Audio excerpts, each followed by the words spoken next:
Top quality और consistent performance के लिए सिर्फ सिल्वर पंप। टॉप क्वालिटी और कंसिस्टेंट परफॉर्मेंस के लिए सिर्फ सिल्वर पंप, नाम याद रखना।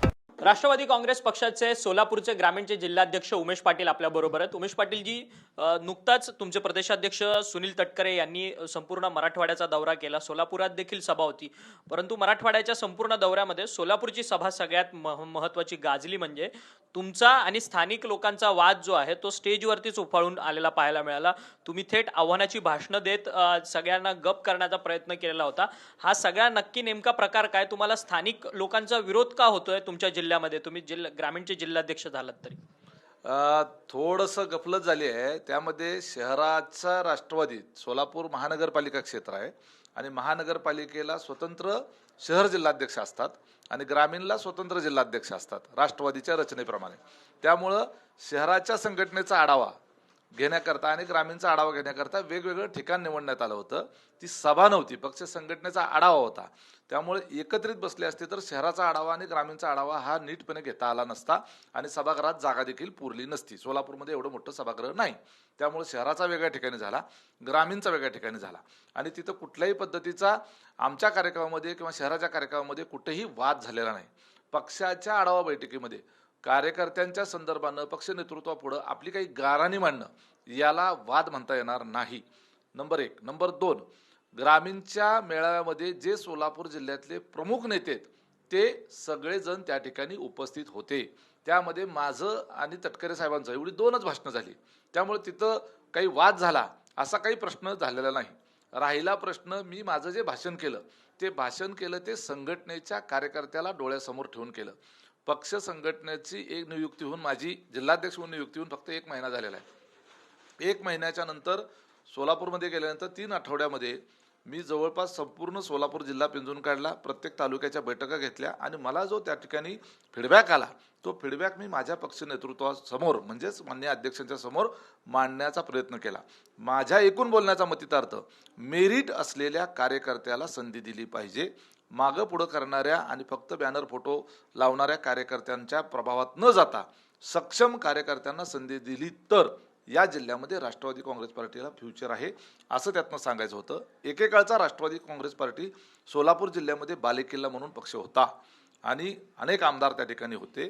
जिल्हा परिषद आमच्या ताब्यात होती, पंचायत समिती आमच्या ताब्यात होत्या, नगरपालिका आमच्या ताब्यात होती। आज यातलं जे काही नुकसान झालेलं आहे हे भरून काढायचं असेल तर आपल्याला मुळापासून आपल्याला त्या ठिकाणी दुरुस्त्या कराव्या लागतील। आपापसामध्ये जे असलेल्या संशयाचं वातावरण आहे हे आपल्याला दूर करावं लागेल। खरं तर पण ही जी जबाबदार मंडळी पदावरती नेमणूक होत नाही, तुमचं असं म्हणणं आहे की त्या ताकदीचा पदाधिकारी खालच्या स्तरावरचा तो नेमला जात नाही। मग ही आडकाठी कोण आणतंय? कारण की आता तुम्ही जिल्ह्याचे ग्रामीणचे अध्यक्ष आहात सोलापूरचे, तुमच्याकडे मोठा प्रदेश आहे सोलापूरचा संपूर्ण, अनेक आमदार त्या कार्यक्षेत्रात काम करतात, मग कोण आहे?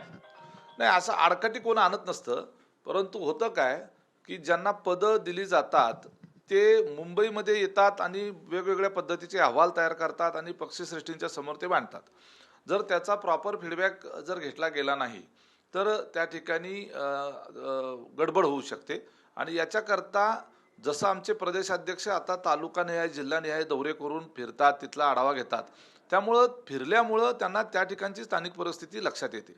तसं मी सुद्धा जिल्हाध्यक्ष आहे तर मी सुद्धा तालुकानिहाय, जिल्हा परिषद गटनिहाय, वेळ पडली तर गावनिहाय सुद्धा फिरलं पाहिजे। त्यामुळे त्या स्तरावरच्या कार्यकर्त्यांची क्षमता आपल्याला कळते आणि त्यातून मग निर्णय चुकत नाहीत।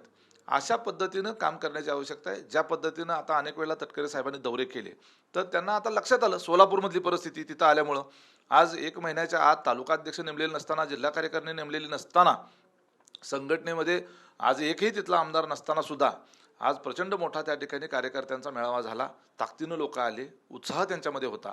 म्हणजे याचा अर्थ असा आहे की राष्ट्रवादीवर प्रेम करणारा तिथला कार्यकर्ता त्या ठिकाणचा सर्वसामान्य मतदार तिथं मोठ्या प्रमाणावर आहे, फक्त स्ट्रक्चराईज करण्याची गरज आहे। परंतु हे स्ट्रक्चर कोण करत नाही? सातत्यानं तुमचा वाद जो आहे तो राजन पाटलांबरोबर आहे, मग यशवंत मानेंबरोबर तुमचा वाद आहे, तिथंचे स्थानिक आमदार राहिलेले आहेत, मग ह्यांच्यामुळे हे स्ट्रक्चराईज होत नाहीये का, असं तुमचं काय म्हणणं आहे का? काही राजन पाटील यांचा विषय वेगळा आहे। माझ्या मतदारसंघामधली एक परिस्थिती वेगळी निर्माण झाली होती, त्याच्यावर मी आता भाष्य करू इच्छित नाही, कारण आता ती गोष्ट घडून गेली आणि त्याच्यानंतर पुन्हा माझ्यावर विश्वास ठेवून पक्ष संघटनेच्या जिल्हाध्यक्षपदाची जबाबदारी दिली.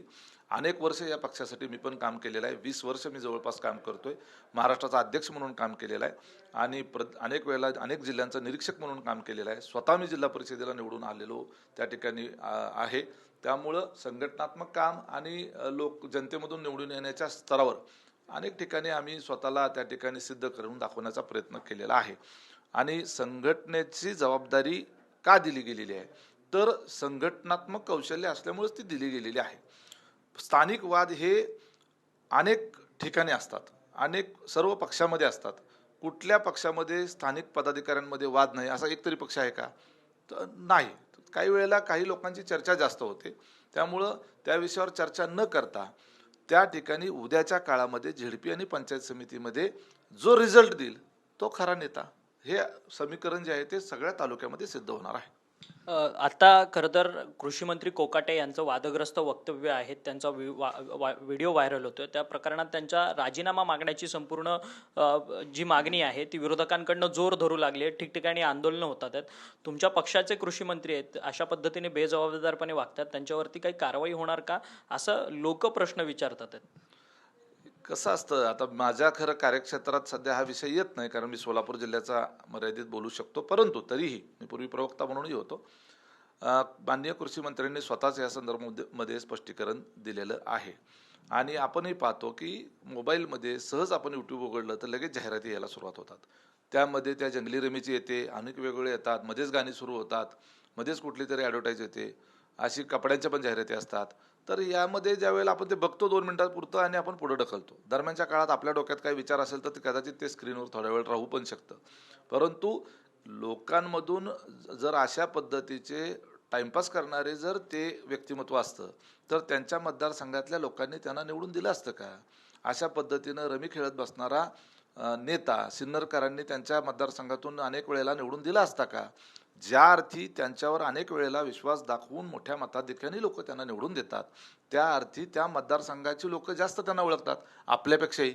आणि काम करणारा जर नसेल तर लोकशाहीमध्ये लोक इंदिरा गांधीला सुद्धा घरी बसवतात आणि अनेक लोकांना घरी पाठवतात, हे आपण अनेक वेळेला पाहिलेलं आहे. त्यामुळं एका मोठ्या पदावर गेल्यानंतर त्यांच्या त्या पदामुळे त्यांची उंची वाढल्यानंतर अशा पद्धतीचं एक फोकस त्या व्यक्तिमत्वावर सारखा वाढतो आणि म्हणून करता हे वाद अशा पद्धतीने निर्माण होतात. त्यांच्या कामातून ते निश्चितपणे उत्तर देतील. माझं मत आहे थोडे दिवस माननीय कृषी मंत्र्यांचं जे दैनंदिन रुटीन काम चाललेलं आहे आणि त्यातून त्यांनी त्या विभागाच्या करता जे काही निर्णय घेतलेले आहेत त्यातून सर्वसामान्यांचं जे काही हित साधलं जातंय त्याच्यावर थोडं फोकस करून जर मीडियाने बघितलं तर निश्चितपणे ते व्यक्तिमत्व कसं आहे ते लक्षात येईल. खरं तर सूरज चव्हाणांचा देखील विषय आहे. सूरज चव्हाणांनी मारहाण संपूर्ण केलेली होती, तो सगळा व्हिडिओ व्हायरल झालेला होता. परंतु नितीन देशमुख यांचा देखील मारहाणीमध्ये त्यांना पोलीस कोठडी झालेली होती, ती सगळी विधानभवनातली मारहाण होती. त्यावेळेस नितीन देशमुख आता असा प्रश्न विचारतात आहेत की सूरज चव्हाणांना एक नाही आणि आम्हाला एक नाही का? सत्ताधारी पक्षासाठी कोणत्या तरी बांगल्यावरतून फोन येतो त्यांना सोडवण्याकरता आणि विरोधकांना मात्र असा वेगळा नाही का, असं त्यांचं म्हणणं आहे. अजिबात नाही. याच्यावर अध्यक्ष महोदयांनी त्या ठिकाणी जी काही घटना घडली त्याच्या बाबतीमध्ये व्यवस्थितपणे मांडणी केलेली आहेच, परंतु शेवटी तो न्यायालयाचा अधिकार आहे, संबंधित यंत्रणेचा तो अधिकार आहे. या सगळ्या प्रकरणामध्ये मुळातच अशा घटना घडायला नको होत्या, त्या घडल्या. विधिमंडळ हे महाराष्ट्रातलं सर्वोच्च सभागृह आहे, ते पवित्र ठिकाण आहे आणि त्या ठिकाणी ज्या पद्धतीचा राडा झाला त्याच्या दृष्टिकोनातून न्यायालयानं त्या विषयाकडे वेगळ्या दृष्टीनं पाहिलं असेल आणि सूरज चव्हाण यांचा जी काही घटना घडली त्याच्याकडे वेगळ्या दृष्टीनं त्या यंत्रणेनं पाहिलं असेल. शेवटी ज्या त्या यंत्रणांचा स्वतःचा तो अधिकार आहे. धन्यवाद, तुम्ही आमच्याशी बातचीत केली. व्हिडिओ जर्नलिस्ट कमलेश डोंगरेसह अक्षय वंकणी, TVN मराठी, मुंबई.